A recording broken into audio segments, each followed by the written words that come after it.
So students, now we are taking another preposition that is to. to को हम लेते हैं तो इसका पहला यूज है showing destination. किसी कहीं पे भी हम जा रहे हैं, किस ओर जा रहे हैं, कहाँ, तो उस सेंस में हमें टू का यूज करना होता है. जैसे मान लो चिंटू है या मैं हूं या कोई भी है, हमें कहीं भी जाना हो, हमारा डेस्टिनेशन क्या है? Mumbai. I am going to Mumbai. Chintu is going to school. Chintu school जा रहा है. लेकिन कहीं किसी और जाने के लिए तो टू लगाते हैं, लेकिन आने के लिए from. As I have told you, already told you in the last previous preposition that was from. हमें कहीं की ओर जाने के लिए टू का यूज करना होता है. यानी हम कहाँ जा रहे हैं? मुंबई की ओर. तो हमारा डेस्टिनेशन क्या है? मुंबई. तो इसके लिए टू का यूज करेंगे.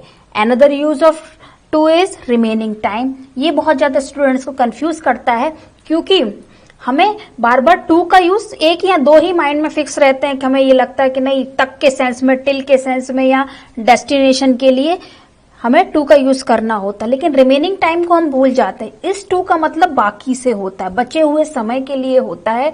तो इसका एग्जाम्पल है इट इज 5 to 6, यानी 6 बजने में 5 मिनट बाकी है. यानी ये टू किसका सेंस निकाल रहा है? रिमेनिंग टाइम का, बाकी बचे हुए समय का. तो अलग अलग सेंस में टू का यूज होता है. So we always should keep in mind such types of uses. यहाँ पे तो डेस्टिनेशन कहाँ की ओर जा रहे हैं तो टू का यूज निकला. यहाँ पर रिमेनिंग टाइम के लिए टू का यूज किया गया था. Third is showing comparison. अब कंपैरिजन भी टू से शो होता है. अब वैसे तो हमें ये याद था कि देन से कंपैरिजन शो होता है, लेकिन टू भी कई बार कंपैरिजन देन का ही मीनिंग निकालता है और कंपैरिजन शो करता है. अब कुछ ऐसे वर्ड्स हैं जैसे prior to, prefer to, superior to, junior to, inferior to. ऐसे वर्ड्स हैं जहां पे टू लगता है और टू देन का सेंस निकालता है. For example, I prefer tea to coffee. मैं चाय से ज्यादा कॉफी पसंद करूंगा. यानी यहाँ पे कंपैरिजन है, किससे ज्यादा? चाय से ज्यादा कॉफी पसंद कर. I prefer tea to coffee, मतलब मैं किसको पसंद करूंगा? टी को पसंद करूंगा कॉफी से ज्यादा. तो इस सेंस में जिस चीज को ज्यादा पसंद कर रहे हैं उसके बाद में हमें टू का यूज करना होता है और ये टू देन का सेंस निकालता है. Now the fourth use in the sense of till.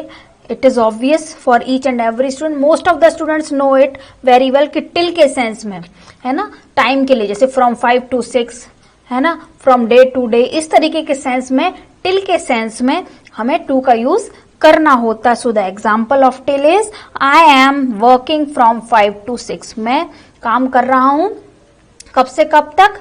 5 से 6 बजे तक. तो यहाँ पे टू का सेंस टिल से निकला, इस समय तक. Now the next is showing purpose. अब पर्पस शो करने के लिए, कई बार उद्देश्य को शो करने के लिए भी टू का यूज होता है. For example, I want to take tea. अब यहाँ पे कैसे हुआ? ये एक तरीके से यहाँ पे इन्फिनेटिव का भी काम कर रहा है. हम यहाँ पे अगर टू को प्रेपोजिशन ना मान के एक तरीके से इन्फिनेटिव भी माने तो भी ये बेटरमेंट है. I want to take tea, यहाँ पे क्योंकि वैसे मोस्ट ऑफ प्रेपोजिशन का यूज कहाँ होता है? नाउन और प्रोनाउन के पहले. लेकिन यहाँ पे प्रेपोजिशन टू का यूज किसके पहले हो रहा है? वर्ब के पहले. तो इसलिए यहाँ पे इन्फिनेटिव की तरह काम कर रहा है. तो इन्फिनेटिव कब यूज होता है? जब सेंटेंस में दो वर्ब हो, एक तो अपने टेंस के अकॉर्डिंग चेंज होती रहती है और दूसरी टेंस के अकॉर्डिंग चेंज ना हो, जिसको किसी भी सिचुएशन में रख दिया जाए. चाहे इस वाले सेंटेंस को मैं पास्ट में बना दूं या फ्यूचर में बना दूं या कंटिन्यूअस में या परफेक्ट टेंस में, किसी भी टेंस में बना दूं, लेकिन ये चेंज नहीं होगी. जो इन्फिनेटिव वाली जो वर्ब है वो कभी चेंज नहीं होती, हमेशा सेम ही रहती, यानी वर्ब की फर्स्ट फॉर्म प्लस टू. तो ऐसे सेंस में पर्पस शो करने के लिए इसका सेंस हमेशा पर्पस ही दिखाई देता है. Another use of two is, जैसे कि कई बार ऐसा सेंटेंस होते हैं जिसमें दो ऑब्जेक्ट्स होते हैं. एक होता है डायरेक्ट ऑब्जेक्ट और एक होता है इनडायरेक्ट ऑब्जेक्ट. अब आप पूछेंगे डायरेक्ट और इनडायरेक्ट ऑब्जेक्ट क्या होते हैं? ऐसे ऑब्जेक्ट जो नॉन लिविंग हो वो तो डायरेक्ट ऑब्जेक्ट कहलाते हैं, और ऐसे ऑब्जेक्ट जो नॉन लिविंग हो वो इनडायरेक्ट ऑब्जेक्ट कहलाते हैं। अब इनडायरेक्ट को, यानी अगर सेंटेंस में दो दो ऑब्जेक्ट हैं अपने और एक को हमें पहले रखना है, एक को बाद में रखना, ऑब्वियसली एक पहले आएगा एक बाद में आएगा, तो जिसको हम पहले रख रहे हैं, यानी अगर हम डायरेक्ट को पहले रख रहे हैं, यानी नॉन लिविंग को पहले रख रहे हैं और लिविंग को बाद में रख रहे हैं, तो जो लास्ट में अगर लिविंग को रख रहे हैं, जो इनडायरेक्ट है उसके पहले टू का यूज किया जाता है। For here it is the example, I gave this book to you, मैंने तुम्हें यह किताब दी। तो पीछे हमने इनडायरेक्ट को लगाया, इनडायरेक्ट मीन्स लिविंग ऑब्जेक्ट, तो पीछे लिविंग को लिया, इसलिए टू लगाने की नीड पड़ी। अगर इसी को लिविंग को मैं पहले लिख देती और नॉन लिविंग को बाद में रखती, यानी इनडायरेक्ट ऑब्जेक्ट को पहले लिख देती और डायरेक्ट को बाद में लिखती, तो हमें टू लगाने की जरूरत नहीं पड़ती। फिर सेंटेंस कैसे हो जाता, I gave you this book. But if we are using indirect object at last, then we have to use to. तो इस तरीके से हमने to का use देखा preposition. Now we are moving to the another preposition. So now students, I am taking another preposition that is into. इन तो हमने पहले से पढ़ ही लिया, अब into को देखेंगे। अब into में क्या होता है, सबसे पहले हम ये देखेंगे, into में movement होता है, यानी कहीं भी हम जा रहे हैं, अगर हमारा movement है तो इनटू का यूज करते हैं। अब मूवमेंट, अब आप सोचेंगे मान लो हम कमरे में ही कहीं चल रहे हैं, है ना, मैं अगर कमरे में वॉक कर रही हूँ, I am walking in the room, तो वहां पे इनटू का यूज नहीं होगा। अगर आप अंदर अंदर किसी सरफेस में एक ही जगह पर मूवमेंट कर रहे हैं, तो उस स्थिति में आपका इनटू का यूज नहीं होगा, उस कंडीशन में आप इनका यूज करेंगे। लेकिन अगर आप प्लेस चेंज कर रहे हैं, यानी बाहर से अंदर की ओर जा रहे हैं या अंदर से बाहर की ओर जा रहे हैं या ऊपर से नीचे की ओर आ रहे हैं, तो आप जब प्लेस चेंज कर रहे हैं तो आप इनटू का यूज करेंगे। For example, when there is a movement but the place should be change there, so the example is I am going into room. मैं कहा जा रही हूँ, रूम में, मतलब पहले से मैं रूम में नहीं थी, मैं बाहर से अंदर की ओर रूम में जा रही हूँ। He is jumping into river, ये कहाँ जा रहा है, रिवर में जंप कर रहा है, यानी बाहर, पहले बाहर था अब वो रिवर में जा रहा है, तो बाहर से अंदर की ओर आना, अंदर से बाहर की ओर आना, यानी कुल मिला के मूवमेंट होना, प्लेस चेंज होने की कंडीशन में हम इनटू का यूज करते हैं। लेकिन अगर हम रूम में ही या रिवर में ही अगर हम स्विम कर रहे हैं और मूवमेंट कर रहे हैं, तो वहां पे इनटू का यूज नहीं होगा। इस कंडीशन में हम इनका ही यूज करेंगे, इनटू का यूज नहीं करेंगे। इनटू में हमेशा प्लेस का चेंजेस होता है। Now the another use of into, showing change of state. अब स्टेट चेंज या किसी का फॉर्म या स्टेट चेंज करें हम, तो हमें इनटू का यूज करना होता है। जैसे ice is turning into water, है ना, बर्फ पानी में बदल रही है, चेंज हो रही है, तो उस कंडीशन में, यानी बर्फ का पूरा रूप, आइस का पूरा जो फॉर्म है वो किस में चेंज हो रहा है, वाटर में, तो उसका फॉर्म चेंज हो रहा है, उसकी स्टेट चेंज हो रही है। इस कंडीशन में भी हमें इनटू का यूज करना होता है। For example, ice is turning into water, यानी इस कंडीशन में हमें इनटू का यूज करना, क्योंकि इसका फॉर्म चेंज हो रहा है, आइस का फॉर्म चेंज हो गया वाटर में, इस कंडीशन में हमें इनटू का यूज करना होगा। Next use, translate these sentences into English।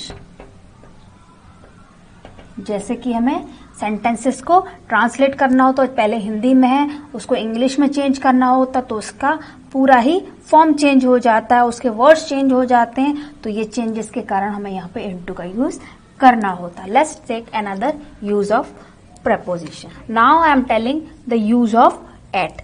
Eight का यूज पढ़ेंगे हम। एट का यूज, सबसे पहला यूज जो एट का है वो है फिक्स टाइम को बताने के लिए। जब भी हमें फिक्स टाइम को बताना होता है तो हम एट का यूज करते हैं। जैसे आई वेक अप एट 6 o'clock, मैं 6 बजे उठता हूं, तो फिक्स टाइम को बताने के लिए हमने एट का यूज किया।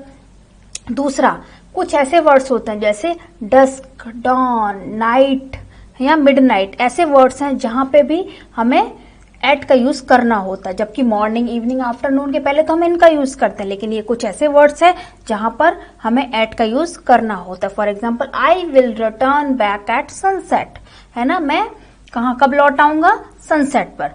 तो सनसेट ये भी एक फिक्स पॉइंट ऑफ टाइम ही बताता है, तो इसके पहले भी हमें एट का यूज करना होता है, यानी एट का use midnight, sunset, dusk, dawn ऐसे वर्ड्स के पहले होता है। Another point of at is, दूसरा पॉइंट है एट द स्टेट ऑफ, जब भी किसी चीज की स्थिति बतानी हो।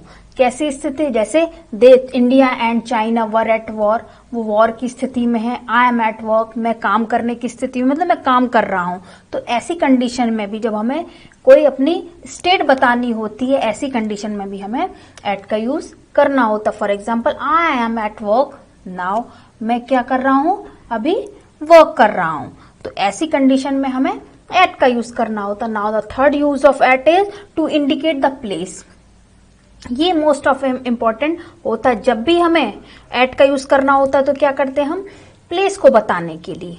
प्लेस जैसे कि हम स्टेशन पर हैं, हम कहाँ पर हैं, हम स्टेशन पर हैं, हम घर पर हैं, हम ऑफिस में हैं, है ना। ऐसी कंडीशन में बताने के लिए हमें एट का यूज करना होता है। जैसे I am at the station, मैं कहाँ पर हूँ, स्टेशन पर हूँ। दूसरा यूज इसका, he was at the office, वो कहाँ पर है, ऑफिस में है। Third use is my friend was at the door, मेरा फ्रेंड कहाँ पर है, डोर पर है। अब आप सोचोगे डोर के ऊपर तो नहीं है, वो डोर के आसपास, यानी नियरनेस को शो करने के लिए भी कई बार एट का यूज होता है। I am at the door मतलब मैं डोर पर ही हूँ, डोर के ऊपर खड़ा हुआ नहीं, मतलब डोर के आसपास ही हूँ, यानी आसपास के सिचुएशन के लिए कई बार एट का यूज होता है। एक और एट का यूज होता है जब भी हमें छोटे स्थान को, यानी दो दो अगर प्लेस हों, जैसे कि जयपुर है और उसका कोई भी प्लेस है, जैसे शास्त्री नगर है उसका प्लेस कोई, या बापू नगर है जयपुर का कोई प्लेस, तो जयपुर के लिए तो हम इन शो करेंगे, लेकिन उसका जो छोटा प्लेस है उसके लिए ऐड करेंगे। जैसे we are living in Bhilwara, so for Bhilwara I will tell in, but simultaneously if the Sindhu Nagar और Shastri Nagar is there, so we will show at there. तो छोटी छोटी जगहों के लिए हमें एट का यूज करना होता है। Now the another use of at is point at. कुछ ऐसे वर्ड्स होते हैं जिनके साथ एट फिक्स है, मतलब इनके साथ एट लगना ही है, फिक्स्ड प्रीपोजिशन है। These word should be learn by the student, ये लर्न तो करने ही है हमें वर्ड, जैसे लुक एट, पॉइंट एट, है ना, लाफ एट, शूट एट, और भी ऐसे कई वर्ड्स हैं जिनके साथ फिक्स प्रीपोजिशन है कि हमें एट का यूज करना ही है। Now the another use of at is, जब भी हमें कभी टेम्परेचर को बताना हो, जब भी हमें टेम्परेचर को बताना हो, डिग्री को बताना हो, या फिर हमें रेट ऑफ इंटरेस्ट को बताना हो, रेट ऑफ थिंग्स को बताना हो, तो हमें एट का यूज करना, यानी किसी चीज का रेट बताना हो तो एट का यूज करना होता है। कई बार हमें रेट ऑफ इंटरेस्ट बताना हो तो भी एट का यूज करना होता है। कई बार हमें डिग्री मतलब टेम्परेचर बताना हो तो भी हमें एट का यूज करना होता है। For example, water boils at 100 degree Celsius, water 100 degree Celsius पे बॉयल होता है, तो टेम्परेचर बताया हमने, तो यहाँ पे एट का यूज होगा। रेट ऑफ इंटरेस्ट बताया, जैसे the bank sanction loan at the rate of 6%, bank ने सैंक्शन लोन किया कितने रेट में, 6% के रेट में। तो इस तरीके से हमें रेट ऑफ इंटरेस्ट, या किसी चीज को खरीदा, जैसे the bananas or the apples are sold here at 100 rupees, यानी एप्पल्स को सोल्ड, एप्पल्स यहाँ पे सोल्ड होते हैं, इस जगह पर सोल्ड होते हैं कितने रुपए में, 100 रुपीज पर किलोग्राम में। तो इस तरीके से जब भी किसी चीज का रेट बताना हो, थिंग्स का रेट ऑफ इंटरेस्ट बताना हो, डिग्री बतानी हो, तो हमें एट का यूज करना होता है।